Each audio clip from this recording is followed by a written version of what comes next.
When a devastating superstorm tears through the heart of Texas, it does more than just destroy Vivienne Aldridge's lakeside mansion. It strips away every thread of her carefully woven life.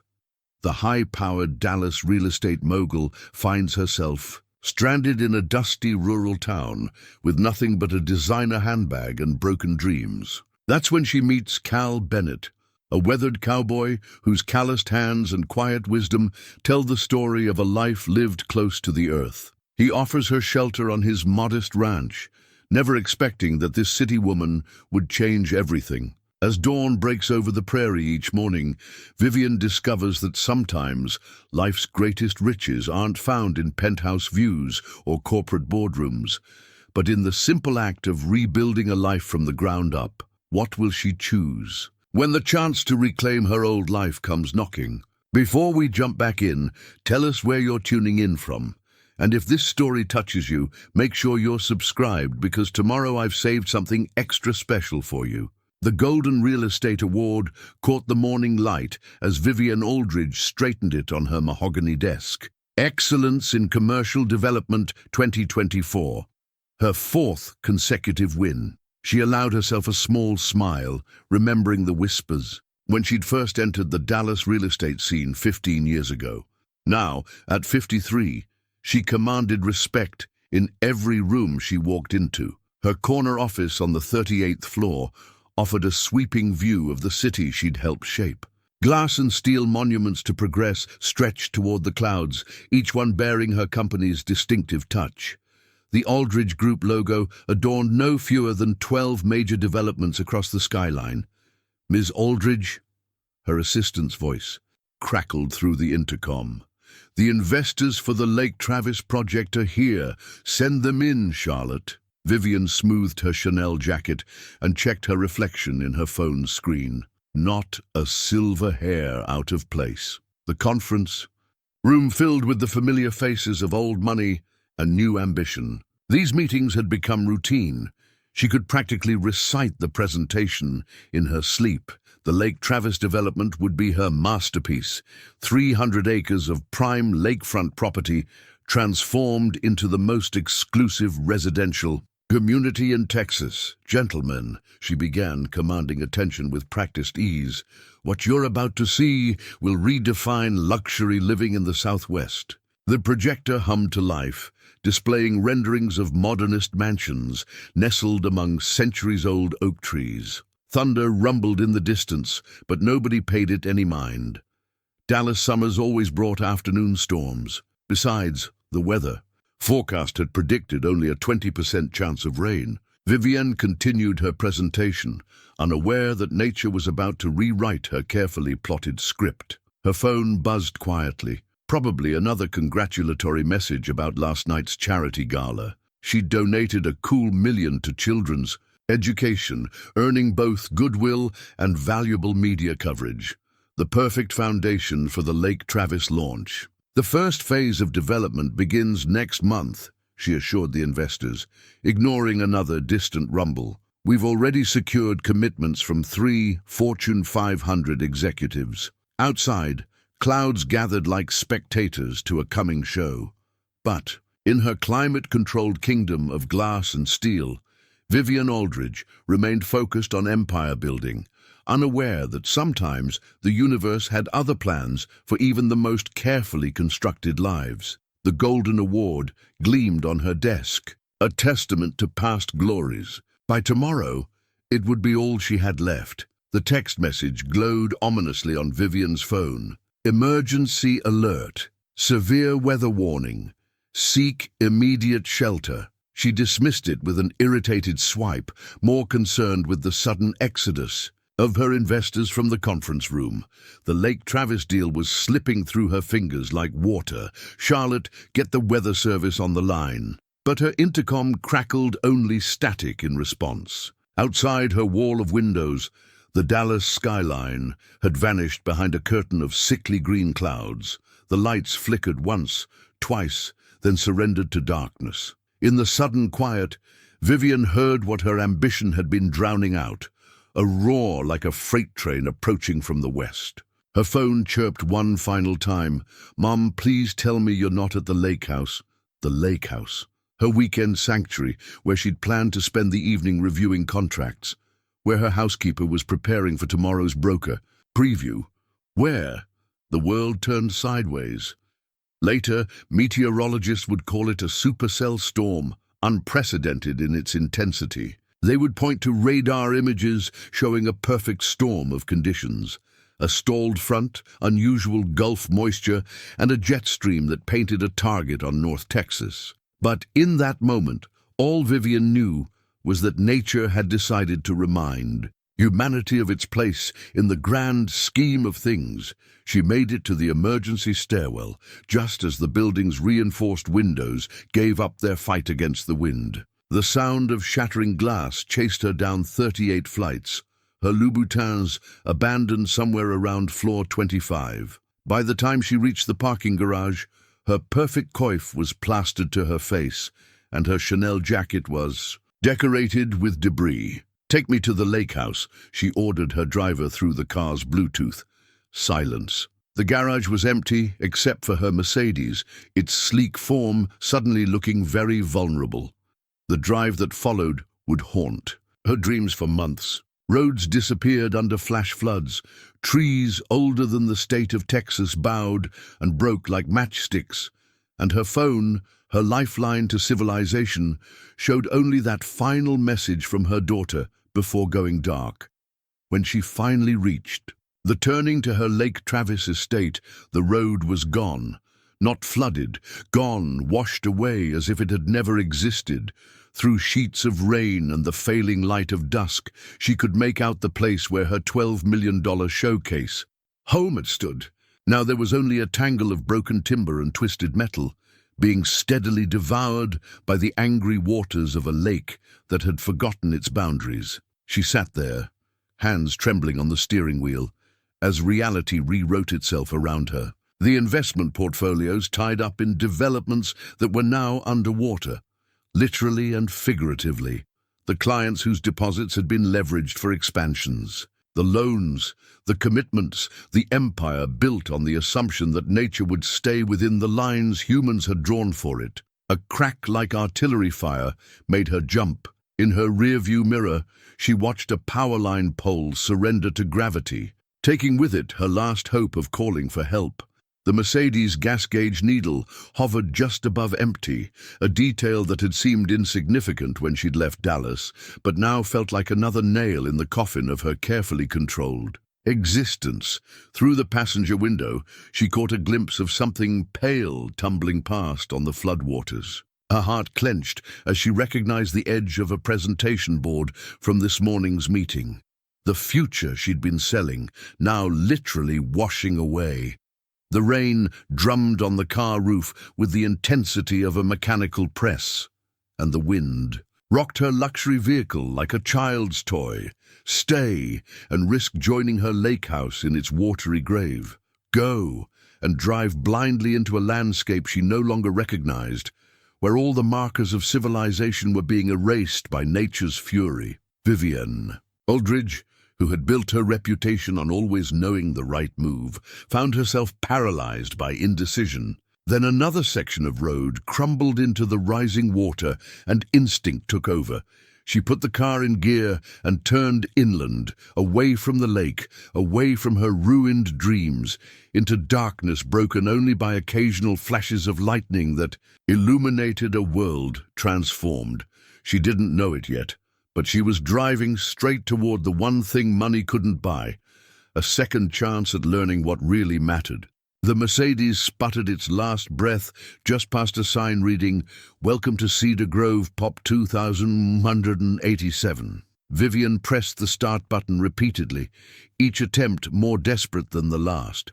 Her phone, a useless blank screen, mocked her. From the passenger seat, she'd never felt so utterly disconnected, so terrifyingly alone. Dawn was breaking over unfamiliar territory. The storm had passed, leaving behind a world washed clean and strange.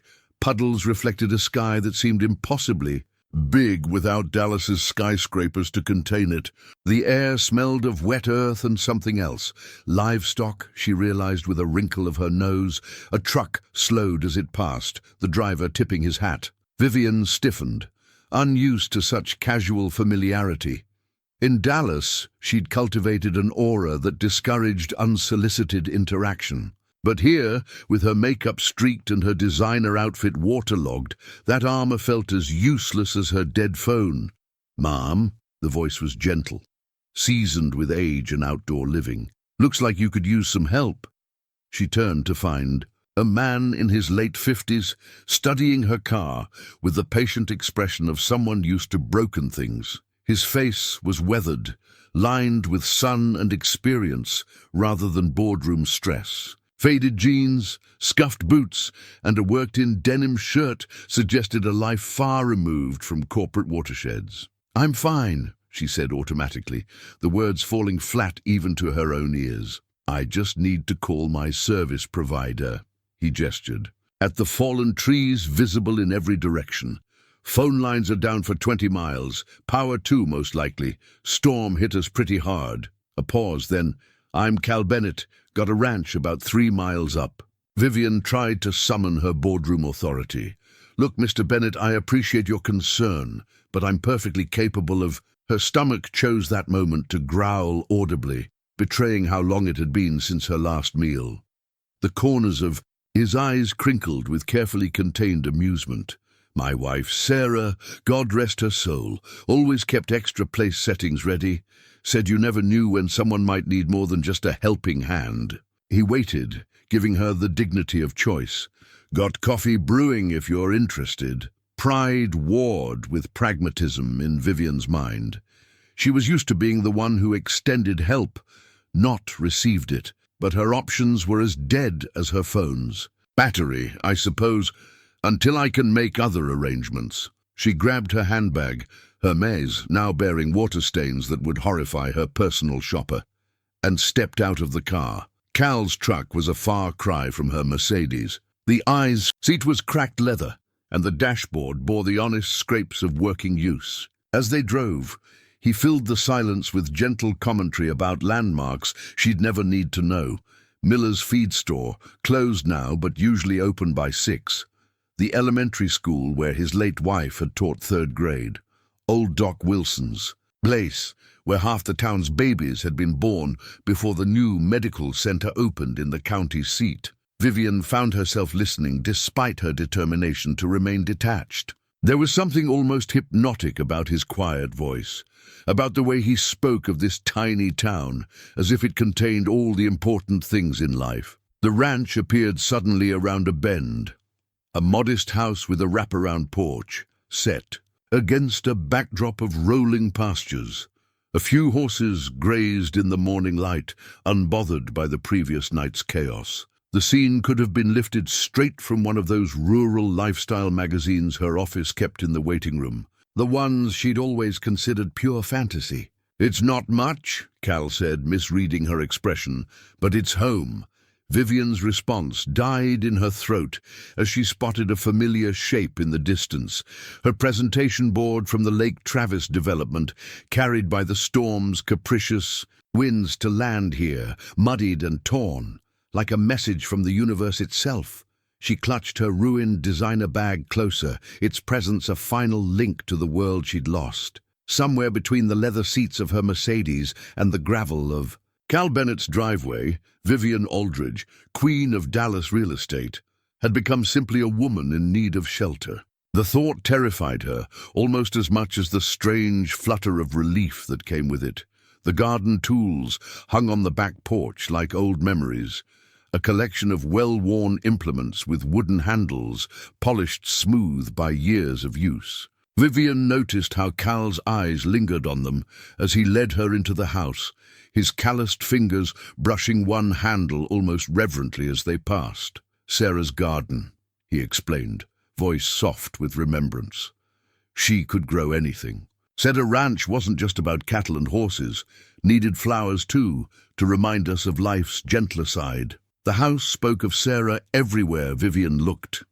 Handmade quilts draped over sturdy furniture, Dried flowers hung in carefully arranged. Bunches and photographs captured moments of a life well lived.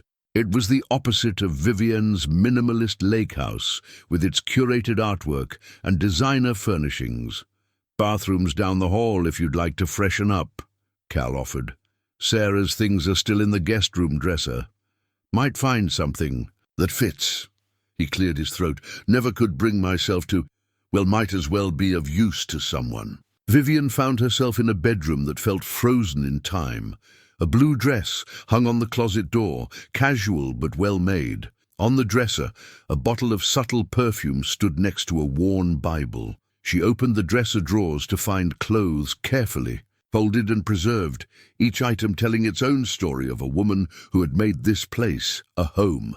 The jeans she found were unfashionable by Dallas standards, but clean and sturdy. A simple cotton blouse replaced her ruined silk shell. In the mirror, Vivienne hardly recognized herself, the designer labels stripped away, her carefully maintained image transformed by necessity. When she emerged, Cal was in the kitchen, his movements speaking of long-established routine. The coffee pot burbled contentedly, and the scent of something cooking made her stomach clench with sudden hunger. "Hope you like eggs," he said, not turning around. "Chickens don't care much about storms, they just keep producing." Vivienne sat at the kitchen table, feeling oddly out of place in Sarah's clothes. "How long?"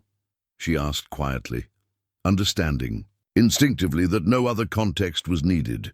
2 years, 4 months, and 17 days. Cal placed a plate in front of her. Eggs, toast, and sliced tomatoes arranged with surprising care.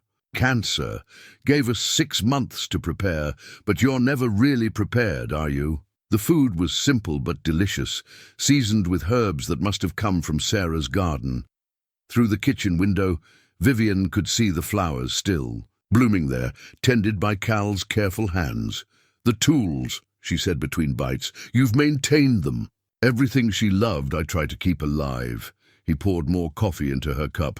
The garden, her classroom scholarship fund, the way she'd leave the porch light on because someone might need it. A quiet chuckle, like last night's storm brought. "You hear?" Vivienne felt something shift inside her, a crack in the carefully constructed walls of her professional persona. "I lost everything," she admitted, the words spilling out before she could stop them. "My house, my company, 20 years of building a legacy, gone in one night." Cal's response surprised her. "Lost everything?" He gestured to her, sitting there, alive and whole. "Seems to me you've still got the only thing Sarah would have said matters." He stood, carrying their plates to the sink. "Rest of it's just stuff. Stuff can be rebuilt." The morning sun streamed through windows that hadn't seen a professional cleaner in years, but somehow sparkled anyway. Outside, a horse nickered, and somewhere in the distance a windmill creaked its slow rhythm. The world Vivienne had known, with its constant noise of ambition and acquisition, felt very far away. "I should call my daughter," she said, remembering the last text message with a pang of guilt. "Phone lines might be down for a while yet." Cal dried his hands on a towel embroidered with cheerful sunflowers, Sarah's touch again. "But you're welcome to stay until things sort themselves out.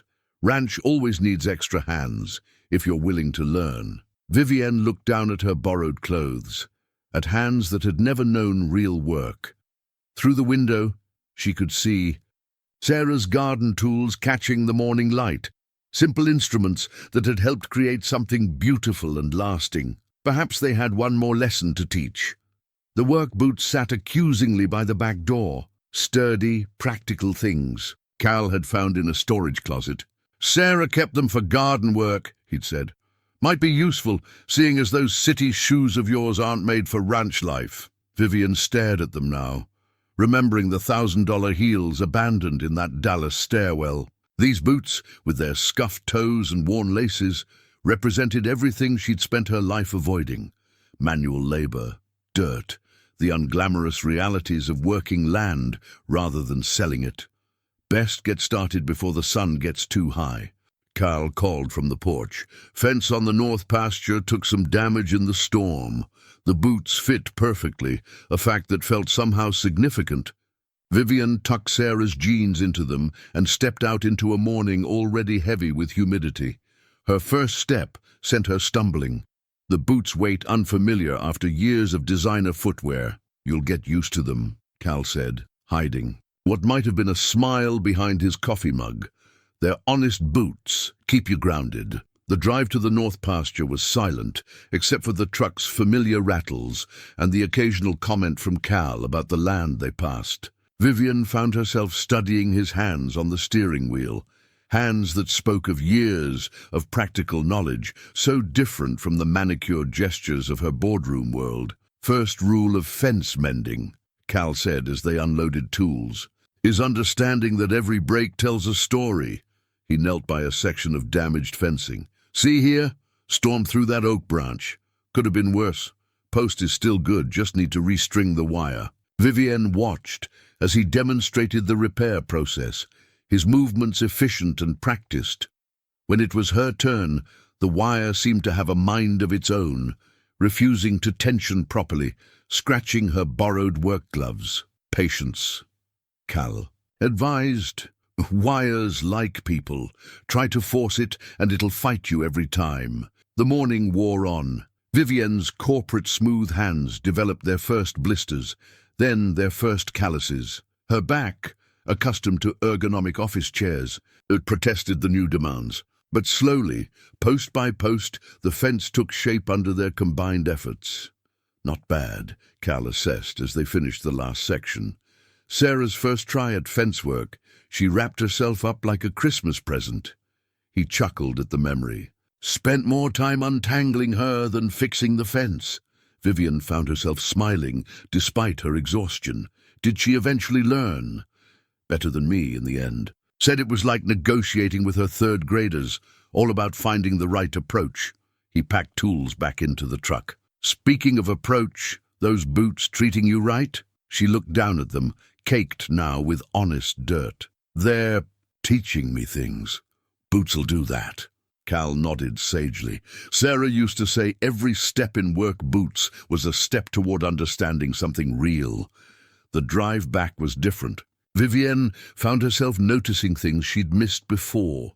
The way the grass rippled in patterns when the wind blew, how the cattle moved with purposeful grace across their pasture, the subtle changes in the landscape that marked property. Lines more clearly than any deed. Back at the ranch house, Cal handed her a glass of iced tea. The scratch of Sarah's boots against the porch boards as Vivienne sat down felt like applause for a day's work well done. 20 years in real estate, she mused, and I never once fixed anything on the properties I sold.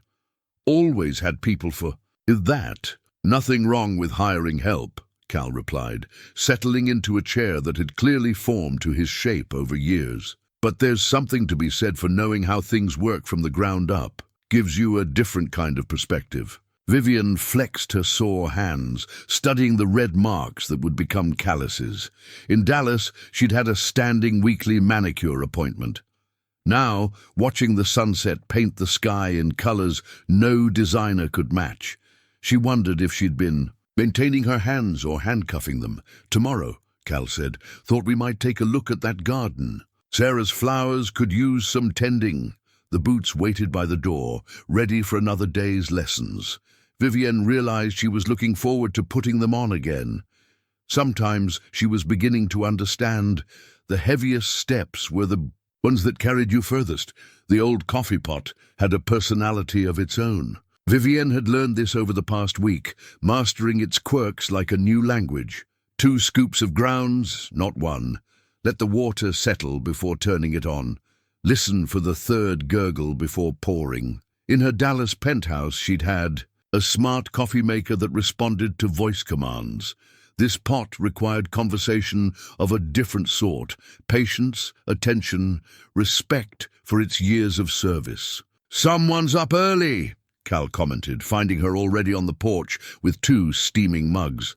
The surprise in his voice carried a note of approval. "Horses don't feed themselves," she replied, handing him his coffee, black, no sugar, in Sarah's favorite blue mug. A week ago, She wouldn't have known how anyone took their coffee except her assistant Charlotte, and that only because it had been in the job description. The pre-dawn air held a hint of autumn, though summer still claimed most of the day. Vivienne had started noting these subtle changes, the way she used to track market fluctuations. Nature's metrics were proving just as complex, but somehow more satisfying. "Thought I heard you humming yesterday," Cal said, settling into his chair. In the garden, Vivienne felt warmth rise to her cheeks, and not from the coffee. "Was I? I didn't realize. Sarah's flowers tend to have that effect on people." He took a careful sip. "You've got her touch with the zinnias." The compliment settled, somewhere deep in her chest, different from any boardroom accolade. She'd spent hours in that garden now, learning its rhythms. The therapist she'd seen after her divorce would probably have something to say about how she talked to the plants, sharing secrets she'd never told her corporate team. The coffee pot's worn aluminum surface caught the first rays of sunrise, transforming it momentarily into something precious. Like everything else on the ranch, its value lay not in what it was, but in what it did, bringing warmth, comfort, moments of shared quiet. "Found an old ledger in the barn yesterday," she mentioned, watching a cardinal flit between fence posts. Sarah's handwriting. She kept amazing records. Cal nodded. "Always said running a ranch was like running a small country, had to know where everything stood." He glanced at her. "Noticed you've been making some notes of your own." It was true. Her executive planner was full of new vocabulary. The feed rotations, breeding schedules, rainfall amounts, the same organizational skills that had built her real estate empire were finding fresh purpose here. "The mare's due to foal soon," she said, surprising herself with how natural the words felt. "I've been reading up on it. Have you now?" Cal's voice held that gentle amusement she'd come to recognize. "Planning to add midwifery to your resume?" "I just want to be prepared."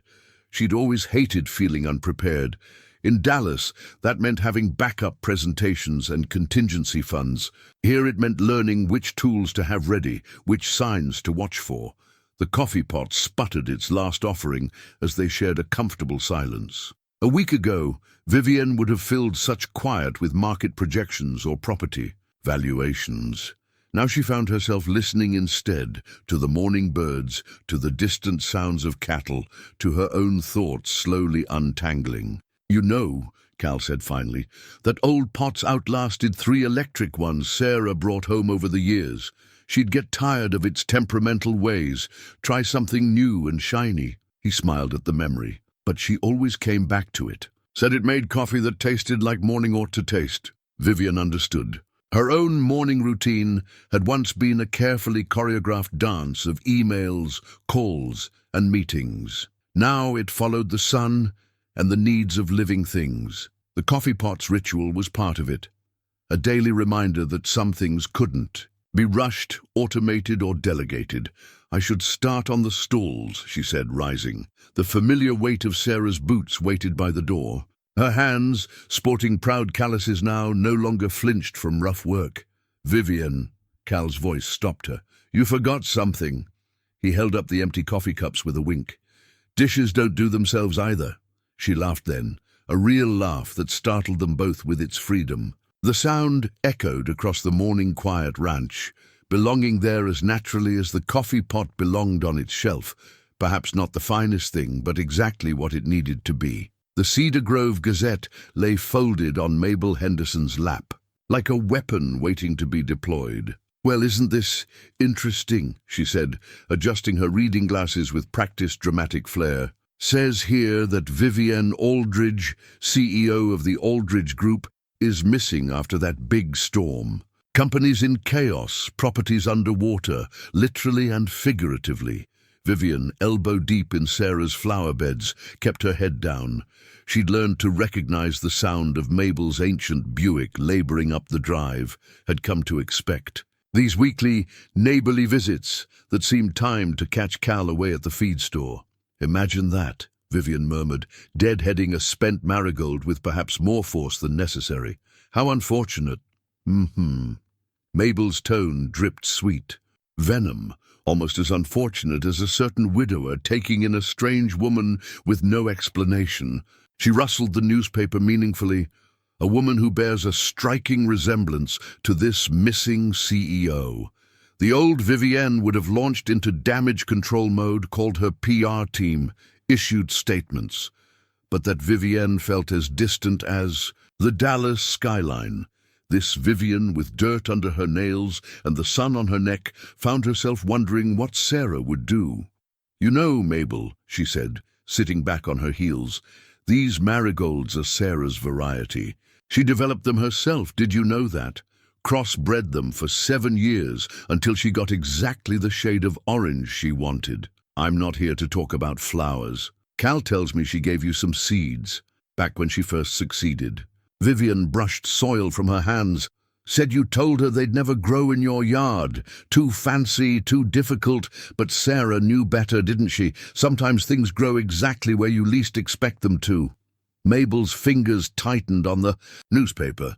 "Now see here, I can see just fine." Vivienne stood, finding herself surprisingly steady. "I see a man who opened his home to someone in need, just like his wife would have done. I see a community that should be proud of that kindness, not suspicious of it." "Well," Mabel drew herself up, affronted. "I never—" "No," Vivienne said quietly. "Maybe you never have. But it's not too late to start." She gestured at the garden. "I've got some of Sarah's marigold seeds saved up. They'd look beautiful along your front walk if you're willing to give them a chance." The moment stretched between them like a taut wire. Then, almost imperceptibly, Mabel's shoulders softened. "Sarah did always say those flowers of hers could survive anything." She folded the newspaper, tucking it away. "Even my black thumb. She was right about a lot of things." Vivienne found herself smiling. "Would you like some coffee? The old pot's just finished brewing." By the time Cal returned, he found them on the porch, sharing coffee and garden tips. The newspaper lay forgotten on the side table, yesterday's news becoming mulch for tomorrow's flowers. "Well now," he said later, after Mabel had left with a packet of seeds and a promise to return for planting advice, "haven't seen Mabel Henderson. Take to anyone like that since Sarah." Vivienne watched the Buick disappear down the drive, leaving a trail of dust that glowed golden in the afternoon light. The marigolds did the work. "I just translated." Cal picked up the discarded newspaper, his eyes finding the article about her disappearance. "Seems you're making quite a stir in Dallas." "Let them stir." She surprised herself with how little it bothered her. "I'm learning there's a difference between being lost and finding your way to somewhere new." He studied her face for a long moment. "Sarah would have said the same thing." Then, clearing his throat, "Speaking of finding your way, think you could find your way to helping me with the hay delivery? Henderson Place always orders extra." Vivienne laughed, already reaching for her boots. "Mabel's going to need all the help she can get with those marigolds. Might as well start with good soil." As they loaded the truck, the newspaper caught a breeze and lifted off the porch, scattering across the yard like leaves in autumn.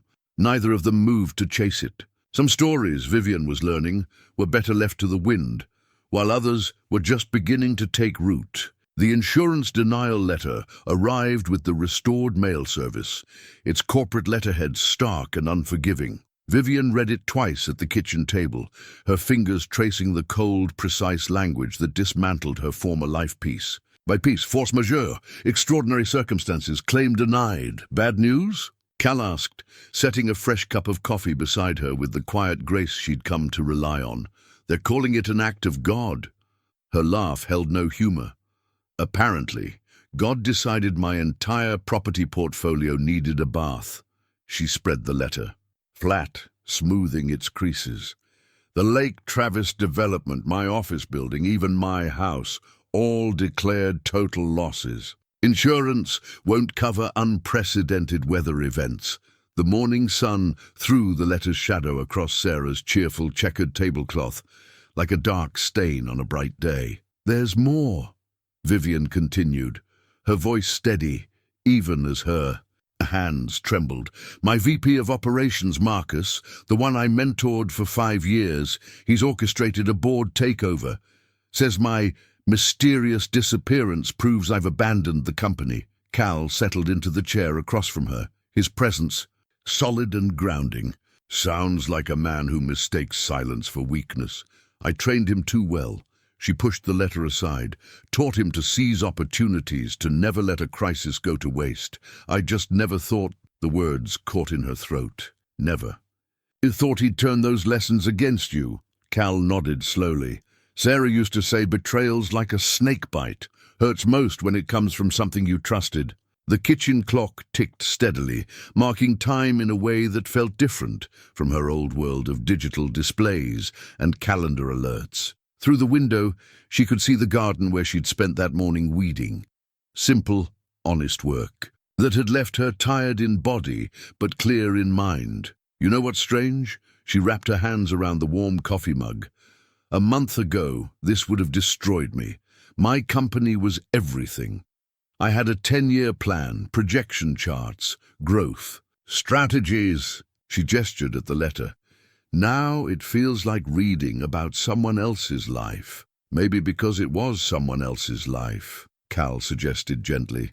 The Vivienne who knew every market trend but never felt morning dew on her feet, who counted success in square footage but couldn't tell a marigold from a dandelion. That Vivienne had power lunches at 5-star restaurants. She smiled faintly. This one had dinner in the garden last night, eating tomatoes still warm from the sun. And which meal tasted better? The question hung in the air like the morning mist that still clung to the pastures. Vivienne thought about the previous evening, the simple pleasure of food she'd helped grow, the way the setting sun painted the sky in colors no designer could match, the comfortable silence shared across a weathered picnic table. My daughter called yesterday, she said instead of answering directly. First time the phones have worked properly. She's been worried sick, saw the news about the company. Vivienne traced the rim of her coffee cup. Asked me when I'm coming. Back to fix everything. Cal's eyes held a question he wouldn't voice. I told her I'm not sure there's anything left to fix, or if I even want to. The admission felt like setting down a heavy burden she hadn't realized she'd been carrying. She didn't understand. Said I was letting them win. And what do you think? Vivienne stood, walking to the window. The morning light caught the dew on Sarah's roses, transforming each drop into a tiny prism. I think I'm finally learning the difference between winning and finding something worth having. She heard Cal's chair scrape back, his boots solid on the floor as he joined her at the window. Sarah would have appreciated that distinction. I wish I could have known her. The words came unbidden but true. Oh, you do. His voice held a warmth that wrapped around her like a quilt. Every time you get dirt under your nails in her garden, every time you figure out something new about the ranch, every time you choose to see beauty in simple things. He picked up the insurance letter, folded it into a neat square. Want me to file this somewhere? Vivienne looked at the corporate letterhead one last time. No, she decided. The garden could use some mulch around the new seedlings. Paper breaks. Down eventually becomes something useful.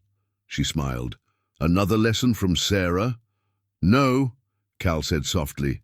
That one's all yours. The veterinary bill lay unsigned on Doc Wilson's desk, its total figure more daunting than any real estate commission Vivienne had ever negotiated.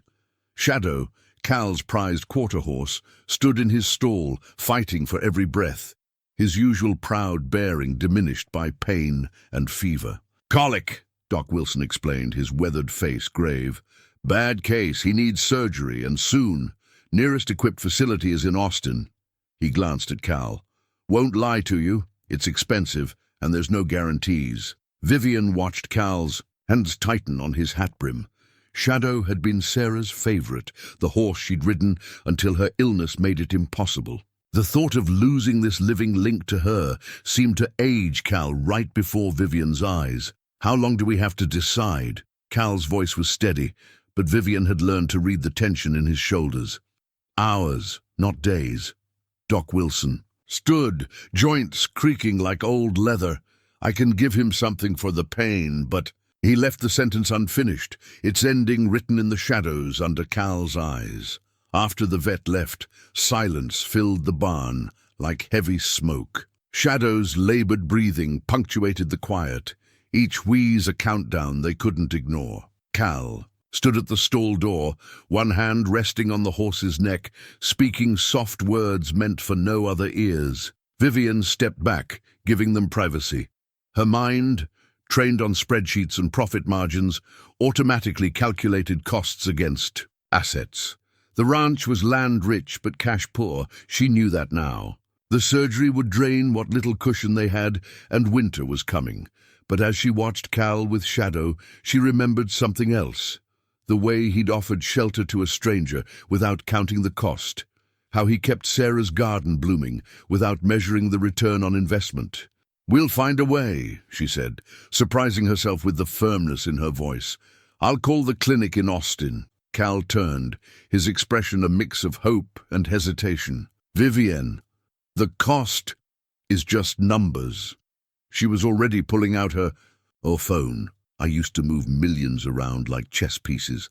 Let me do this, Cal, please." His eyes met hers, and something passed between them. Trust, partnership, understanding. He nodded once, and she stepped outside to make the calls. An hour later, they were loading Shadow into the horse trailer, every movement carefully choreographed to minimize his distress. Vivienne had arranged everything, the clinic, the payment plan, even a room at a modest motel near the hospital for Cal. "You don't have to come," Cal said as they prepared to leave. "Ranch needs tending. I know how to feed now," she replied. Climbing into the truck's passenger seat, "The animals can spare us both for a day or two." Her lips curved in a small smile. "Besides, someone needs to handle the paperwork. That's still my specialty." The drive to Austin was tense, each mile marked by Shadow's muffled sounds of discomfort from the trailer. Vivienne found herself praying, not to the god of corporate mergers and real estate deals, but to whatever force watched over horses and the people who loved them. At the clinic, while Cal spoke with the surgeons, Vivienne handled the admission forms with the same attention she'd once given to million-dollar contracts. The billing clerk looked dubious at first, but Vivienne's authoritative tone and precise knowledge of financial terms soon smoothed the way. "Ma'am," the clerk said hesitantly, "there's still the matter of the deposit." Vivienne pulled out her last remaining credit card, the one she'd been saving for an emergency return to her old life. "Whatever it takes." Later in the waiting room, Cal's quiet voice broke hours of anxious silence. "You didn't have to do that." "Yes," she said simply. "I did." She touched his arm gently. "Some things are worth more than money, Cal. You taught me that." Morning found them still there, coffee cooling in styrofoam cups, when the surgeon finally appeared. His smile told them everything before he spoke a word. "He's tough, your horse," he said, already trying to charm the nurses. The relief that flooded Cal's face was worth every penny of that unsigned bill, now marked paid in red ink. In that moment, Vivienne realized something profound. She'd spent her career calculating return on investment, but she'd never truly understood value until now. "Just like Sarah," Cal whispered, his voice rough with emotion, "always said that horse was too stubborn to quit." He looked at Vivienne, eyes bright with unshed tears. "Thank you. That's what partners do," she replied, and knew as she said it that she meant more than just ranch business. Some investments, she was learning, paid dividends that would never show up on a balance sheet.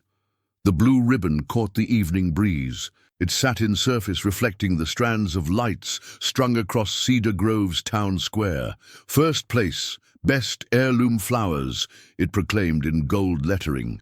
Vivienne touched it gently, still hardly believing that Sarah's marigolds, now partly hers too, had won the summer festival's garden competition. "Told you they were special," Mabel Henderson said, adjusting her own red second-place ribbon with graceful acceptance. Sarah's variety always did have that extra something, though, she added with a knowing smile, I suspect their current caretaker might have something to do with it too. 3 months ago, such a compliment would have seemed as foreign as the country music now floating across the festival grounds. But tonight, it felt right, like the work boots on her feet and the comfortable way her sundress moved when she walked, a far cry from her former designer wardrobe. "You should see them dancing," Vivienne heard someone whisper as Cal approached with 2 glasses of lemonade. The festival crowd parted naturally around him, not out of deference but with the easy respect of people who'd known him all his life. "Thought you might be thirsty," he said, offering her a glass. "Winning gardener and all." Their fingers brushed during the exchange, and Vivienne felt that now familiar flutter in her chest. Cal cleaned up nice, as Mabel had observed earlier. His pressed shirt and cleaned boots spoke of effort made, of special attention paid to the evening. "Remember when you thought these small-town festivals were beneath your dignity?" he teased. "Gently. That was at least 3 lifetimes ago," she replied, watching children chase fireflies across the square. "Back when I thought success could only be measured in square footage and profit margins." The band shifted to a slower song, one that made the older couples drift toward the wooden dance floor, laid out in front of the gazebo. Cal set down his lemonade and held out his hand, his expression carrying a question mark. "I don't know this." "A kind of dancing," Vivienne admitted, even as she placed her hand in his. "Good thing I do, then." His smile crinkled the corners of his eyes. "Sarah taught me. Said even a ranch hand ought to know how to move to something besides a tractor's rhythm." He led her onto the floor with surprising grace, his hand steady.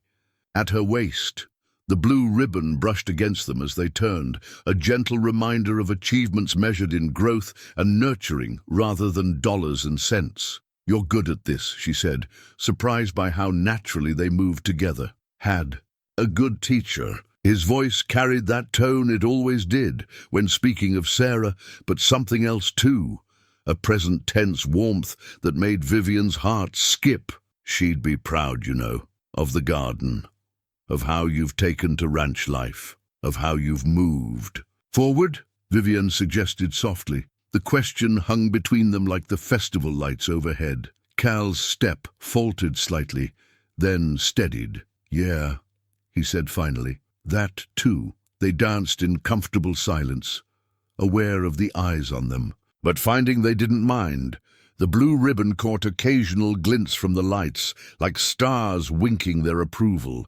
"Your daughter called again yesterday," Cal mentioned as they turned past the gazebo. "She did." Vivienne smiled.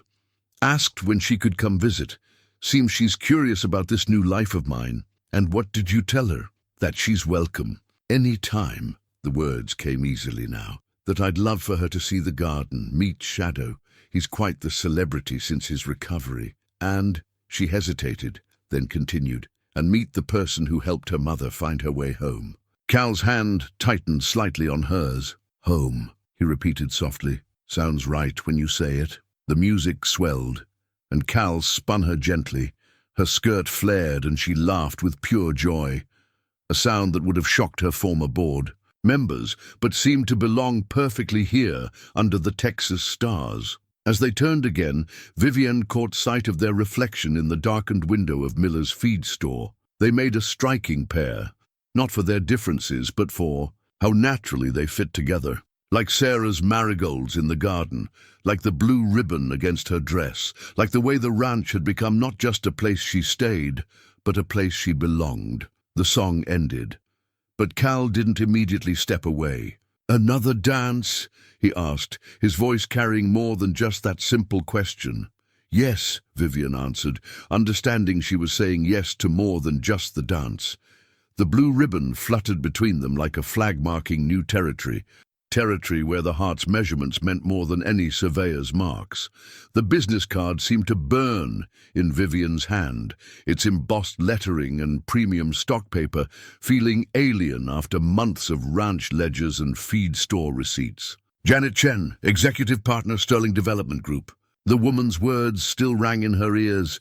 "We've been following the Aldridge Group situation. Their loss could be your opportunity." Vivienne stood in Sarah's garden, her garden now too, watching the sunset paint the sky in colors no corporate office could match. The offer was more than generous, a partnership role, a chance to rebuild her empire with Sterling's backing, a penthouse office in their new Austin headquarters, everything she'd once lived for, gift-wrapped and presented with a silver bow.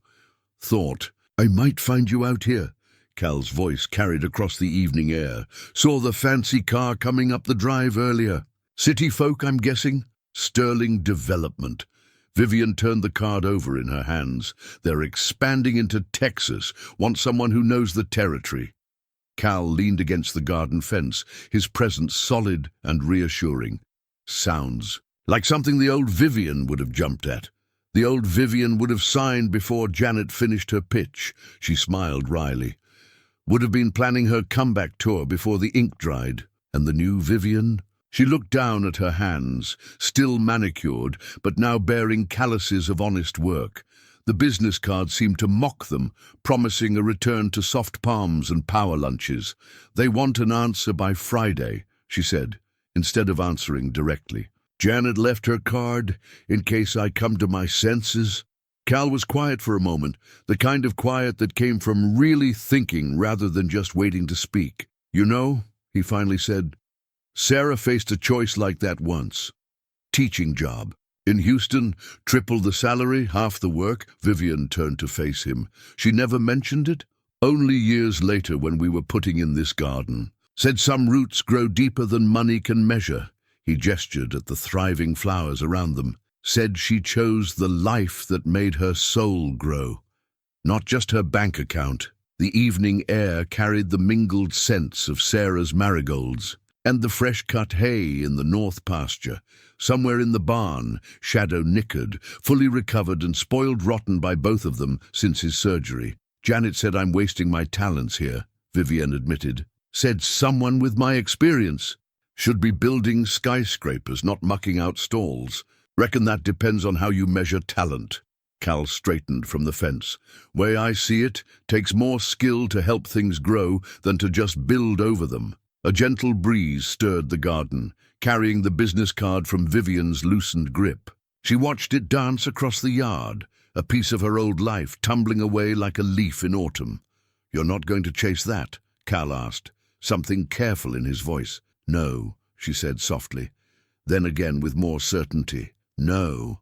I think I'm exactly where my talents are needed."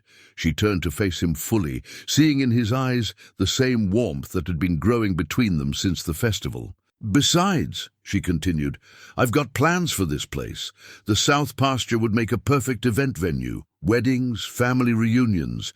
We could renovate the old barn, add some guest cabins. Share this piece we've found with others who need it." "We?" Cal's voice held a note of hope she'd never heard before. If you're interested in a partnership." She felt her cheeks warm. "A real one, I mean. Beyond just the ranch." Cal stepped closer, his presence blocking the setting sun and casting her in his shadow. "You sure about this? About staying?" Vivienne looked past him at the garden, at the ranch house beyond, at the life she'd stumbled into and chosen to make her own. "Janet offered me the chance to build something big," she said. "But I think I've finally learned that the biggest things in life are sometimes the smallest moments, like morning coffee on the porch, or dancing at summer festivals, or," she met his eyes, "or falling in love when you least expect it."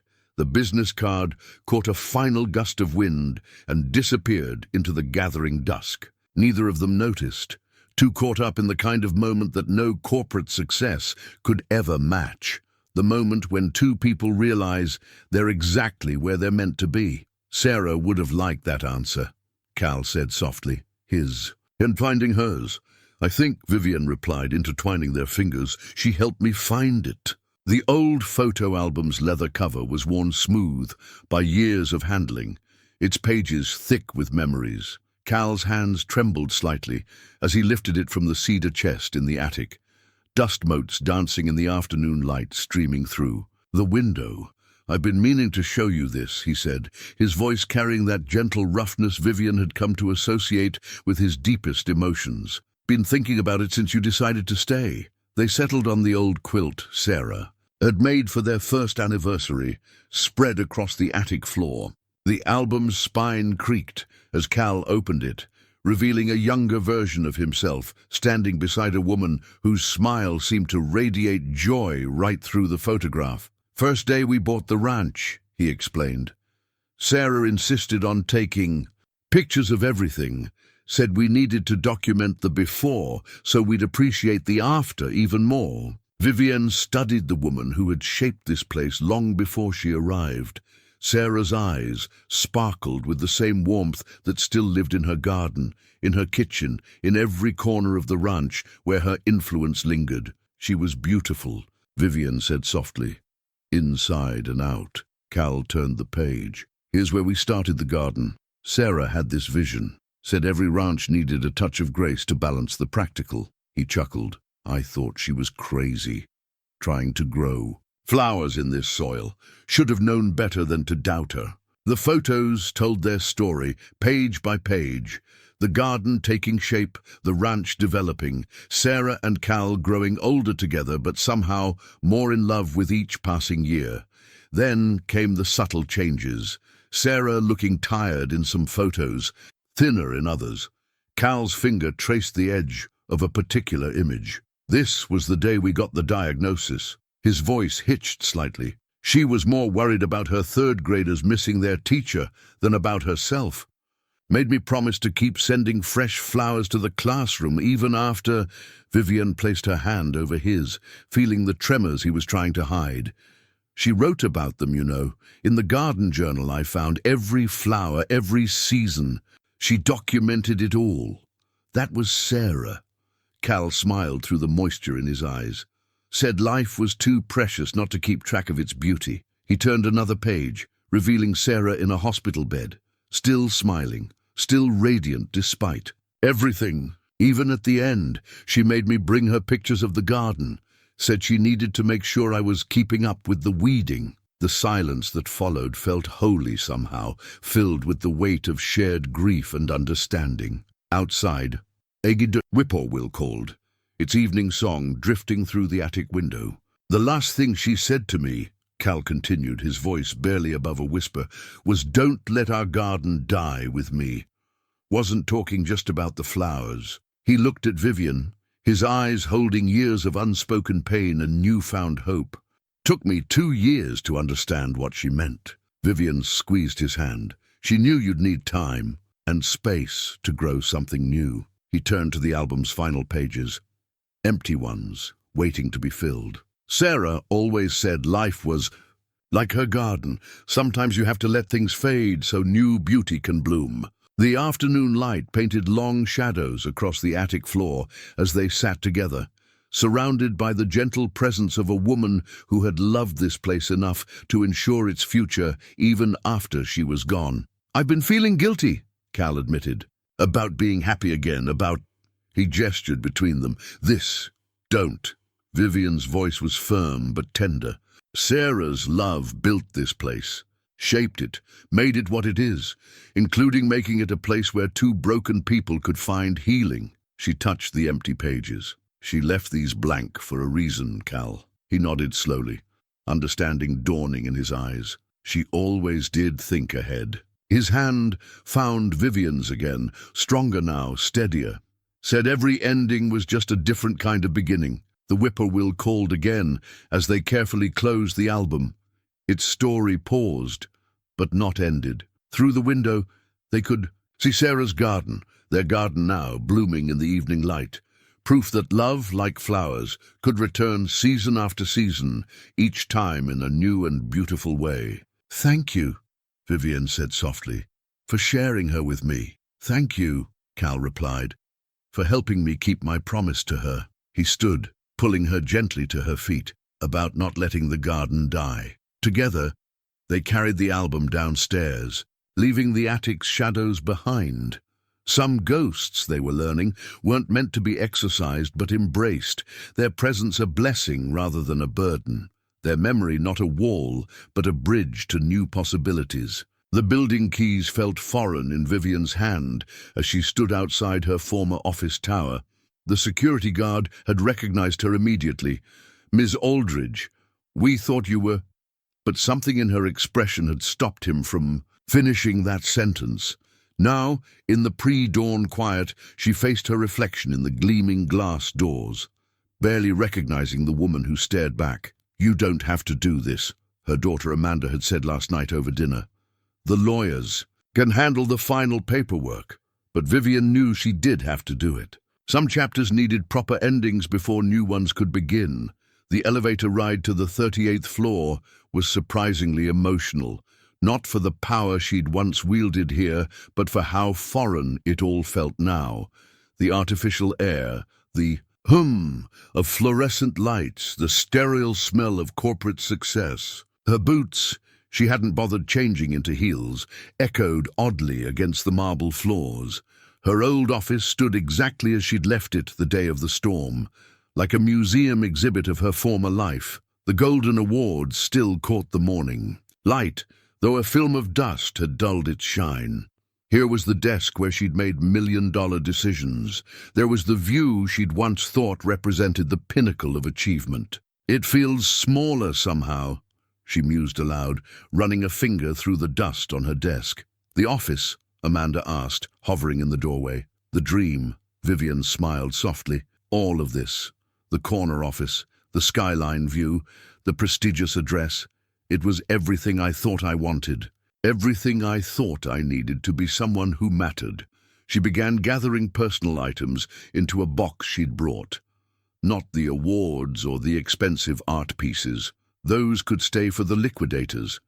Instead, she chose the small things. The photo of Amanda's graduation, the handmade card from her secretary's daughter, the small pottery vase a client's child had given her. "I still don't understand," Amanda said, watching her mother work. "You built this company from nothing. It was your whole life." "That's just it, honey." Vivienne paused, holding a frame that had once seemed so important, but now felt oddly weightless. It wasn't a life, it was just a very elaborate way of hiding from one. She crossed to the windows, remembering how she'd stood here the day of the storm, blind to the warnings of what was coming. The city sprawled below, as ambitious and unrelenting as ever, but now she could see what she'd missed before. How? The carefully manicured trees along the boulevard strained toward the sun. How even here, nature insisted on its own rhythm. "You're different," Amanda observed, coming to stand beside her. "Not just the clothes or the tan. There's something else." Vivienne thought of Cal, probably feeding the horses right now. His quiet strength and genuine care, so different from the power plays and strategic alliances that had filled these halls. She thought of Sarah's garden, where success was measured, in blooms and growth rather than profit margins. "I found something real," she said simply, "something that can't be measured in square footage or stock prices." The morning sun had fully risen now, painting the office in gold light that reminded her of dawn at the ranch. She pulled an envelope from her jacket, her formal resignation from the board, relinquishing all claims to the company she'd built. The lawyers had argued against it, said she could fight, could reclaim her empire. "Mom?" Amanda's voice held concern. "Are you sure about this?" Vivienne slipped her building keys into the envelope alongside the resignation letter. "More sure than I've ever been about anything." She turned to her daughter, seeing the worry in her eyes. "Honey, success isn't about how high you can climb. Sometimes it's about finding the right place to plant your roots." "The ranch," Amanda said, understanding dawning in her expression. "And Cal, both." Vivienne smiled. "Come visit again soon. The guest cabin will be finished by then. And the garden, you should see it in full bloom. Sarah's flowers, they have this way of making you believe in second chances." They left the office together, Vivienne carrying her small box of memories, Amanda holding the envelope that would sever the last ties to this towering monument to her former ambitions. The security guard wished them good day, but Vivienne barely heard him. Her mind was already back at the ranch, where the morning coffee would be brewing, where Cal would be waiting on the porch, where life moved at the pace of growing things, rather than quarterly reports. As they reached Amanda's car, her daughter asked one final time, "No regrets?" Vivienne looked up at the building she'd once thought defined her worth, then down at her dusty boots and work-worn hands. Only that. It took a storm to blow me in the right direction. She hugged her daughter close.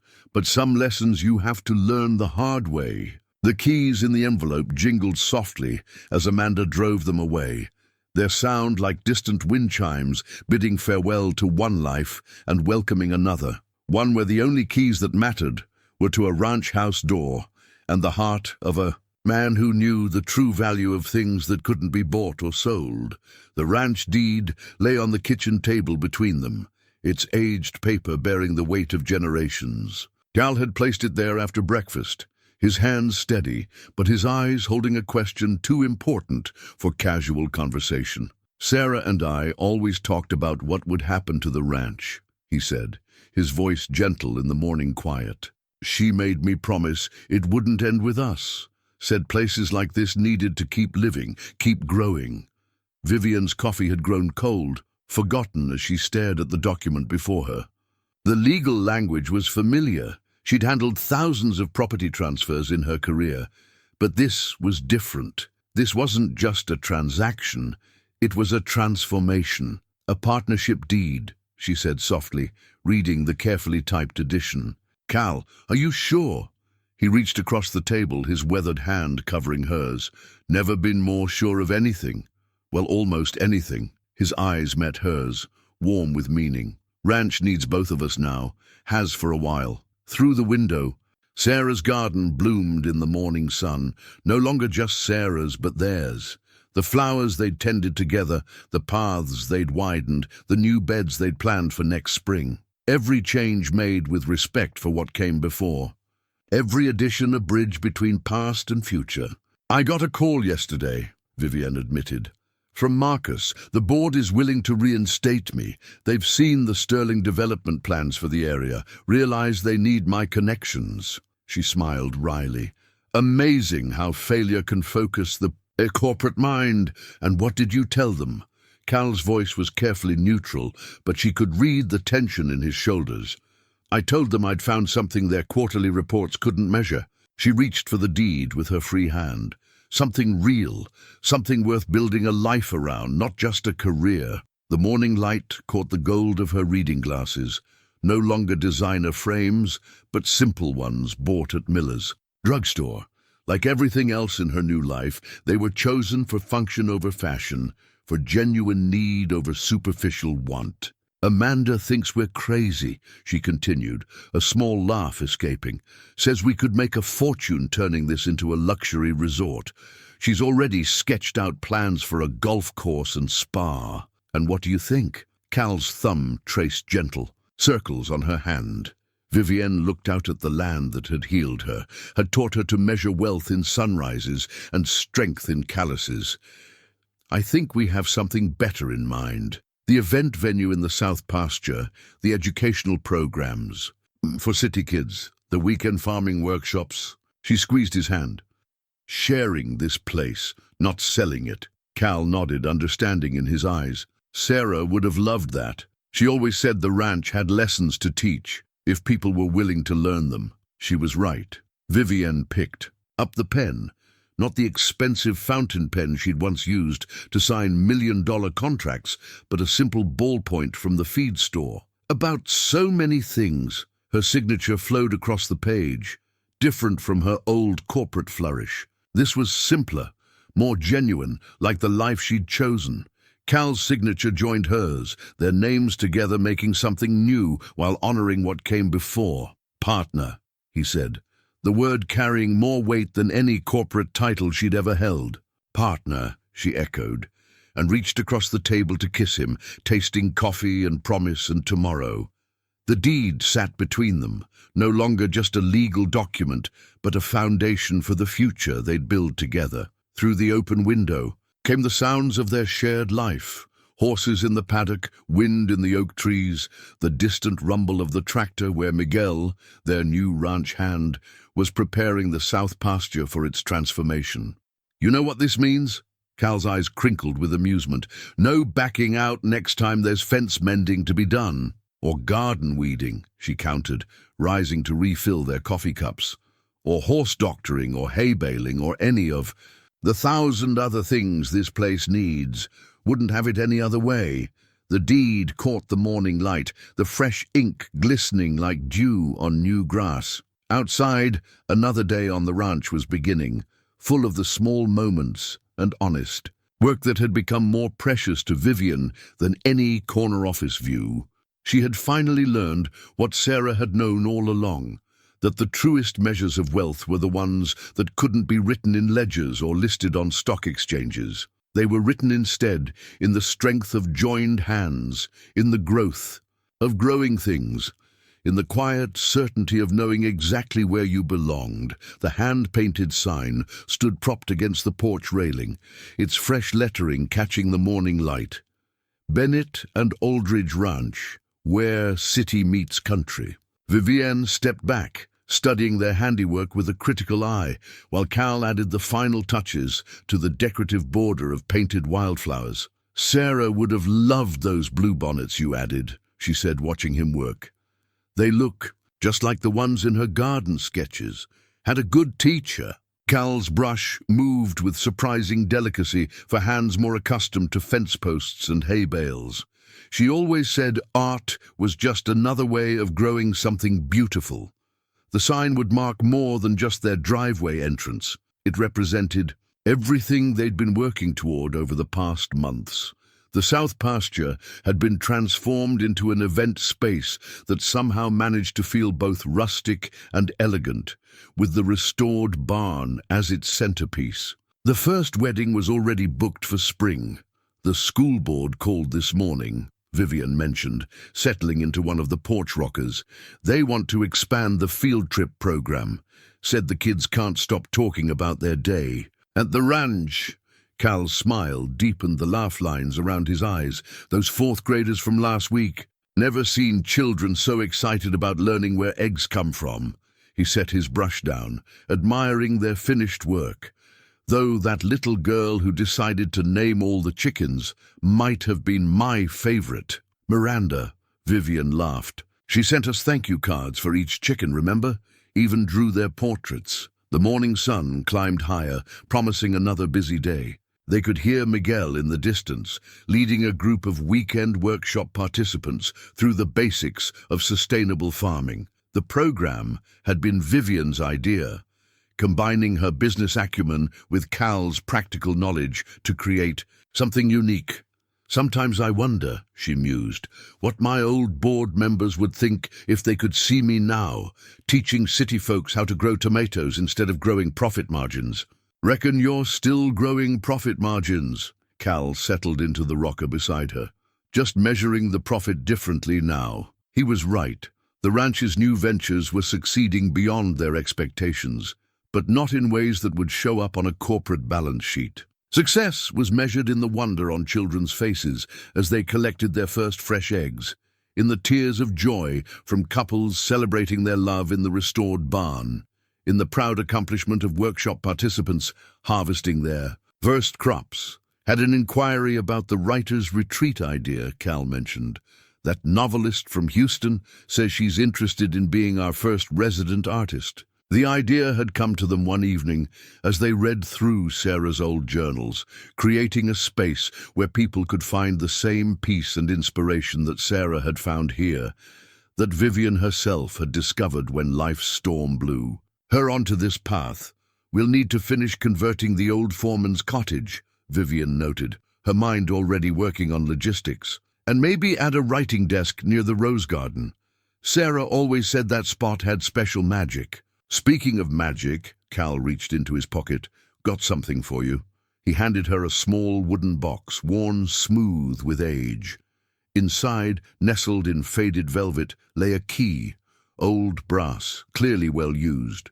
"Sarah's garden shed key," he explained, softly. "She always said it was more than just a key to a building, said it was a key to her special place where she did her best thinking, her best dreaming." Vivienne lifted it carefully, feeling its weight, physical and emotional, in her palm. "Thought maybe," Cal continued, his voice rough with meaning, "it could be your special place too, for when you need to dream up new ideas for the ranch, or just need a quiet moment. Tears pricked at Vivienne's eyes as she closed her fingers around the key. Through the screen door, she could see their new sign waiting to be mounted, its promise of where city meets country, representing not just their business model, but their life together. A perfect blend of her organizational skills and his practical wisdom, of innovation and tradition, of honoring the past while building the future.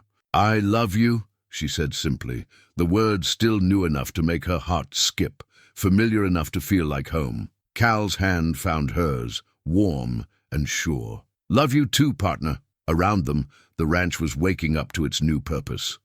They could hear cars arriving for the morning's workshop, Miguel's cheerful greeting to the participants, the excited chatter of people eager to learn what this land and those who loved it had to teach. The sign caught a beam of sunlight, its fresh paint, gleaming with promise. Like the key in Vivienne's hand, it represented not just what they'd built, but what they'd become. Caretakers of a place where people could come to find what she had found. The simple truth that life's richest harvests often grow in unexpected fields. The wedding ring caught the last light of sunset as Cal held it out to her, its simple gold band gleaming against his work-weathered palm. They stood in Sarah's garden, their garden now, surrounded by the flowers they'd tended together through 4 seasons of change. "1 year ago today," he said, his voice gentle in the evening quiet, "a storm brought you to my door." Thought, "It fitting to ask the question here, where everything important in my life seems to happen." Vivienne's heart stuttered, then steadied, like the moment she'd first seen the ranch through new eyes.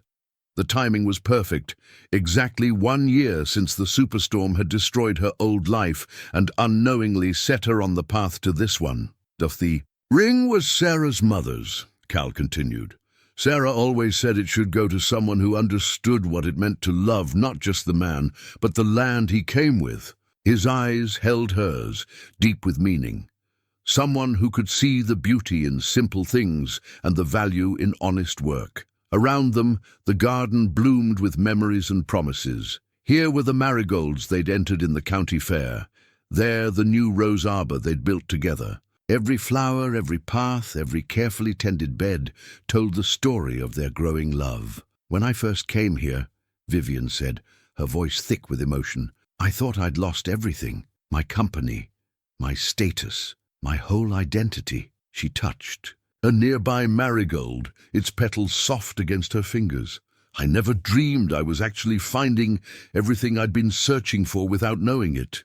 The evening air carried the scent of late summer, fresh-cut hay, blooming flowers, the distant sweetness of ripening apples in the small orchard they'd planted in spring. From the barn came the soft nickering of horses, a sound that had become as natural to her as the city sirens had once been.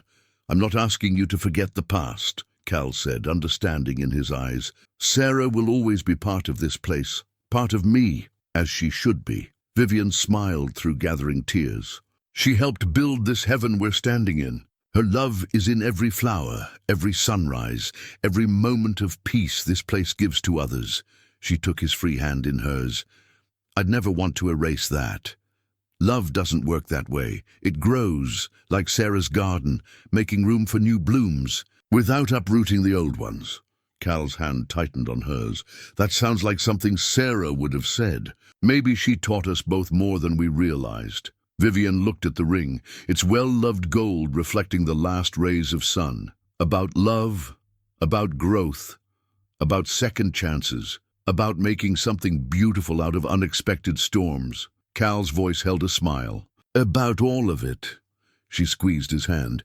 "Yes, Cal Bennett. Yes to the ring, to the ranch, to building our future on this foundation Sarah helped create. Yes to everything." As he slipped the ring onto her finger, a whippoorwill called from the old oak tree, the same tree where they'd first shared coffee, where she'd first felt that subtle shift from visitor to belonging. The ring settled into place as naturally as she had settled into ranch life, as if it had been waiting for her all along. "Partner," Cal said softly, the word carrying even more weight than before. "Partner," she echoed, rising on tiptoes to kiss. him as the first stars began to appear above. They stood together in the deepening twilight, surrounded by the garden's evening chorus of crickets and night birds. Tomorrow would bring its usual busy schedule, a wedding in the barn, a children's farming workshop, endless tasks that needed doing. But tonight was for them, for this moment, for the completion of a circle that had begun with a storm and ended with the most perfect kind of calm. "I should warn you," Vivienne said, her head resting against his chest. "Amanda's already planning a society wedding in Dallas. She thinks the ranch is too small." Cal's laugh rumbled through her. "And what do you think?" "I think," she lifted her head to meet his eyes, "that there's nowhere else big enough to hold this much happiness. We'll be married right here in Sarah's garden, with the people and places we love around us." The ring glowed softly in the gathering dusk, its old gold promising new beginnings. Above them, the first stars winked into view, the same stars that had guided her here on that stormy night, that had watched over her transformation from corporate queen to ranch partner, that would now witness this next chapter of their shared story. In the distance, thunder rumbled, a gentle summer storm approaching. But this time, Vivienne felt no fear, only gratitude. After all, sometimes the biggest blessings came wrapped in storm clouds, if you were brave enough to weather them, and wise enough to recognize the rainbow that followed. The family portrait on the mantel caught the morning light, 3 generations captured in a single frame. Cal and Vivienne on their wedding day, Amanda with her new husband James, and front and center, their 6-month-old granddaughter Sarah, named for the woman whose love had made it all possible. Vivienne adjusted the frame slightly, smiling at how the photographer had captured them all in the garden, surrounded by the flowers that had first taught her about putting down roots. Little Sarah wore a crown of marigolds, the same variety her namesake had developed, still blooming strong after all these years. "Penny for your thoughts." Cal's arms slipped around her waist, his chin resting on her shoulder. "Just thinking about storms," she replied, leaning back against him, "and the surprising places they can lead you." 2 years had passed since their wedding, 5 since the superstorm that had changed everything. The ranch had flourished beyond their wildest dreams, not in the way of corporate success that she'd once chased, but in deeper, richer ways that couldn't be measured in dollars and cents. The restored barn hosted weddings almost every weekend. Now, its walls echoing with love stories just beginning. The educational programs had expanded to include veteran therapy sessions, urban youth outreach, and senior gardening classes. Even Amanda, who'd once thought they were crazy for choosing this life, had moved to the guest house with James and little Sarah, drawn by the peace she saw in her mother's eyes. "Speaking of storms," Cal nodded toward the window, "looks like we might get some rain later. Miguel's already moved the workshop into the learning center." The learning center, once Sarah's beloved garden shed, had been carefully expanded while preserving its original character. Her old tools still hung on one wall, a reminder and inspiration to everyone who came to learn about growing things. "Did you see what Amanda planted yesterday?" Vivienne asked, taking Cal's hand and leading him to the porch. In Sarah's memorial garden. The small protected corner of the garden had been Amanda's project since moving to the ranch. She'd taken to gardening with a passion that sometimes brought tears to Cal's eyes, claiming her daughter had inherited her grandmother's green thumb through some miracle of spiritual genetics. "Moonflowers," Cal observed, his voice soft with memory. "Sarah always wanted to plant those." Amanda found her old garden journal in the attic.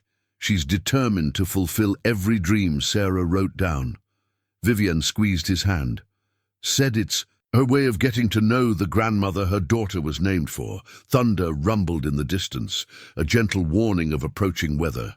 But storms held no fear for them now. They'd learned to see them as nature's way of clearing the air for new growth. Through the screen door, they could hear little Sarah's delighted giggle as she helped Miguel prepare for the day's workshop. her tiny voice already mixing English and Spanish in the way of children raised in two cultures. The sound carried across the morning air like music. "You know what today is?" Cal asked, though they both knew she remembered. 5 years since I showed up on your doorstep, looking like a drowned rat in designer clothes." Vivienne chuckled at the memory. "Probably the best, worst day of my life." "Our life," Cal corrected gently, pulling her closer. The storm was rolling in now, its approach painting the sky in dramatic shades of purple and grey. But the ranch was ready. It always was these days. The horses were sheltered, the equipment secured, the buildings weatherproofed. Experience had taught them to respect nature's power while celebrating its beauty. "Mom!" Amanda called from inside. "The twins from Houston just pulled up. They're here for their final wedding planning session." Vivienne smiled at the timing. Another couple choosing to begin their journey here, in this place where so many lives had been transformed. "Coming, honey!" But before she turned to go in, she paused for one more moment on the porch, taking in the view that never failed to fill her heart. The garden Sarah had started, that she and Cal had expanded, that Amanda was now adding to. The restored barn, with its fresh paint and ancient beams. The learning center where lives were changed daily. The fields where city children discovered where food really came from. The paths where healing happened one step at a time. "You coming, partner?" Cal held the screen door open, his eyes crinkling with the smile that still made her heart skip. "Just appreciating the view," she replied, but they both knew she meant more than just the landscape.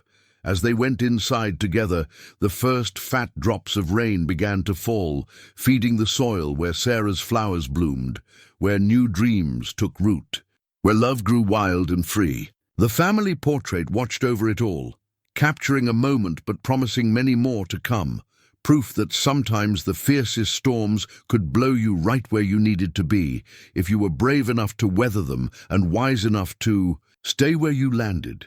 In the garden, the marigolds lifted their faces to the rain, Sarah's legacy blooming eternal, while inside the ranch house, her love lived on in the family that had grown from the seeds she'd planted. Seeds of hope, of healing, of home.